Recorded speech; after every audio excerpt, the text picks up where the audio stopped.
इसलिए बहुत सारे जीवन में चीजें आती हैं, और इस 3 सालों के अनुभव से मैं ये कहता हूं कि अगर आप ईमानदारी से, जो आपके मन में है, हजारों ऐसे इश्यूज हैं जो आपको नहीं पता, और मेरे पिटारे में बहुत सारे इश्यूज हैं जिनको मैं पब्लिक में लाऊं, सिर्फ आप ये सोच करके कि ये काम हमें इसके अंजाम तक पहुंचाना है। आपका निजी कुछ नहीं है, सब कुछ मौजूद है, आपको सिर्फ उठाना है और लोगों के बीच में खड़ा करना। अगर मराठे साहब ये कैलेंडर नहीं छापते और मेरी इनसे मुलाकात नहीं होती, तो दुनिया भर में जिन लोगों ने मदद करके इसको बड़ा बनाया है, ये छापते रहते पता नहीं। लेकिन आज ही मुझे पता चला है कई हजार कॉपी अमेरिका गई। इसलिए बात छोटी सी है, अगर आपके घर पे किंगफिशर का कैलेंडर नहीं हटेगा तो ये वाला नहीं लगेगा। अब तो वो बेचारा अपना अपने कैलेंडर बना हुआ है, आप इस कैलेंडर को जरूर लें, अपने बच्चों को समझाएं ये हिंदू कैलेंडर नहीं है, ये कोई पूजा पद्धति पे नहीं है, ये प्लैनेट्स के मूवमेंट के ऊपर। जैसे आपके पड़ोस में एक राज्य है, उस राज्य में भी बड़ी गुंडागर्दी थी, आपने तो आदमी गुजरात से भेज दिया था, लोगों ने उसे गालियां दी, उसके बारे में सवाल खड़ा किया। इसलिए मैं उसका जिक्र इसलिए करना चाहता हूं कि आपकी सभा में कोई ईमानदार मुसल्लत ईमान वाला मुसलमान बैठा हो तो खड़े होकर मुझे टोक देना कि मैं इस्लाम का और कुरान का गलत हवाला दे। कुरान मजीद में एक आयत है, आयत समझते हैं जो वर्सेस होते हैं, एक आयत है, उसका नाम है सूरे निसा। सूरे निसा क्या कहती है, ये मुसलमान भले ही न जाने, आप सब लोग जान लीजिए, और जहां भी आपको छोटे भाई का पजामा, बड़े भाई का कुर्ते का आदमी मिल जाए, उसे रोकिएगा, उससे कहिए भाई इसका मतलब बताओ, क्योंकि हम तो जाहिल हिंदू हैं, तुम ही बताओ। मैं आपको बताए दे रहा हूं, जब वो झूठ बताए तो उसका गला पकड़ लीजिए। कहा कि तुम तो कुरान के भी लिए वफादार नहीं हो, तुम तो इसके प्रति भी ईमानदार। सूरे निसा ये कहती है कि अल्लाह मियां ने, उनका कहना है कि 1400 साल से के पहले कोई था नहीं, वहीं से शुरू हुआ है, उनका मानना है, थोड़ी देर के लिए मान लें। अल्लाह मियां ने जब आदम और हव्वा के माध्यम से सृष्टि क्रिएट की और कहा कि तुम नीचे जाओ, तो जो लोग अल्लाह पे ईमान रखते थे उनके ऊपर मुसल्लत ईमान मीन्स होता है कंप्लीट ईमान, थोड़ा बहुत। उन्होंने कहा कि जो लोग मेरे ऊपर ईमान लाए हैं, जो मुझ पे यकीन करते हैं, जो मेरे बताए रास्ते पे चलते हैं, मैं तुम्हें इस दुनिया में, इस सृष्टि में, जमीन पे भेज रहा हूं, तुम जाओ, तुम्हारे लिए सब कुछ मैंने दिया है, तुम्हारे रहने खाने पीने का सबका इंतजाम किया है, लेकिन मैंने तुम्हें कुछ शर्तें की हैं कि तुम उन बताए रास्तों से मत, तुम्हें ये करना है, ये नहीं करना। लेकिन वो ये जानते थे, आखिर अल्लाह मियां थे, वो अपने बंदों के बारे में जानते थे कि ये कैसे लोग होंगे, ये तो शाहीन बाग पे भी बैठ जाते। उन्होंने कहा कि अगर तुम मेरे बताए रास्ते से हटे तो मैं इसी धरती पर ऐसे लोग भेजूंगा जो तुम्हें रास्ते पे ले आएंगे।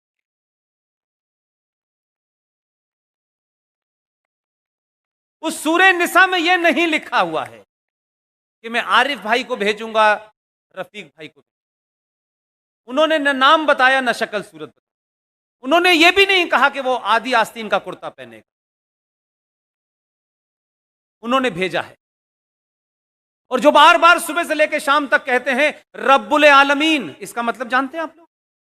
नहीं जानते। ये जो सृष्टि है, जो ब्रह्मांड है, जो यूनिवर्स है, इसे कोई ईश्वरी शक्ति चला रही।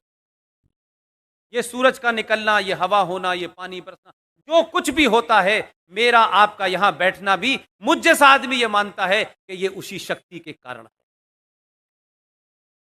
उसकी मर्जी के बगैर पत्ता नहीं हिलता। इसे उर्दू में मुसलमान कहते हैं रब्बुल आलमीन, या नहीं इस पूरे रब को कोई चला रहा है, वो कोई बहुत बड़ी शक्ति है, उसे वो अल्लाह, उसकी मर्जी के बगैर कुछ नहीं होता मेरे भाई।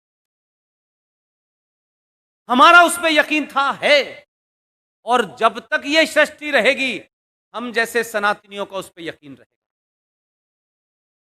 हम 1000 साल तक गरीब गुलाम बने, गुलामों के गुलामों ने गुलाम बनाया, लुटेरों ने हमें गुलाम बनाया। आज भी पिछले 70 सालों में मुझे कोई एक हिंदू सनातनी नहीं मिला जिसने ये कहा हो ऊपर वाले ने हमारे साथ बड़ी जात।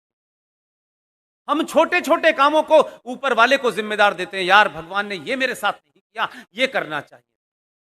अगर यकीन रखो तो कंप्लीट रखो, आधा अधूरा मत। पूरे 1000 साल तक गुलाम रहे, गुलाम रहने के बावजूद भी तरह तरह से हमारे धर्म को समाप्त करने की कोशिश की गई। लेकिन उस दौर में भी ऐसे लोग थे जो ये जानते थे कि पूजा नहीं हो सकती, तो उन्होंने गमले में तुलसी लगा करके घर के बाहर रख के अपने हिंदुत्व को जिंदा रखा। लेकिन मैं सिर्फ दूसरा सवाल उन्हीं से पूछता हूं जिस कुरान मजीद की सूरह निसा का हवाला देता हूं, उस पूरे रेफरेंस में देता हूं। तुम तो कहते हो सिर्फ हम अल्लाह से डरते हैं और अल्लाह के अलावा, उसकी मर्जी के अलावा कुछ नहीं होता है, तो 2014 भी अल्लाह की मर्जी से पैदा हुआ है, 2019 भी है, और दिल्ली में भी आया है, और उत्तर प्रदेश में भी उसी की मर्जी से आया। जितना अत्याचार करोगे और शाहीन बाग बनाओगे, 2019 में 2 हो गए हैं, अभी अल्लाह से दुआ मांगो 2024 में कितने होंगे पता नहीं। ये सब उसकी मर्जी से हो रहा है। We should be grateful and thankful to Allah। वो चाहता है कि उसके बंदों का मुसल्लत ईमान हट गया है, वो हक और बातिल के बीच में फर्क करना भूल गए हैं, वो कत्लो गारत कर रहे हैं। अल्लाह ने ऐसा आदमी चुना है, घर तक छोड़ के आएगा। संकट यही है, ना आप संविधान के प्रति ईमानदार हैं, ना कुरान के प्रति ईमानदार हैं। मैं शुद्ध सनातनी हिंदू के होते हुए भी कुरान शरीफ को कुछ हद तक मानता हूं, और मानता हूं इसलिए कहता हूं कि अब 1000 साल तक तुम्हें हम ही से जलील होना है। इंतजार, तुमने भी नंगा नाच बहुत खेला है। तुमने आजाद भारत के अंदर जम्मू कश्मीर में, जहां कश्मीरी हिंदू पंडितों ने जोर से कभी गाली तक नहीं, कश्यप ऋषि के वंशज इतने लंबे समय से या तो साहित्य लिख रहे थे या दुनिया में ज्ञान बांट रहे थे, तुमने उनको बर्दाश्त किया। तुम्हारे पूर्वज बदल गए, फारूक अब्दुल्ला का पूर्वज कौन है ये पता लग गया है, इकबाल का पूर्वज कौन था ये भी पता लग गया। और क्योंकि सनातनियों ने कुछ समझना और पढ़ना शुरू कर दिया है, बचे हुए 30 करोड़ के पूर्वजों के बारे में पता लगेगा। इसीलिए कहते हैं कि हम अपना डेट ऑफ बर्थ सर्टिफिकेट और बाप का नाम नहीं बताएं,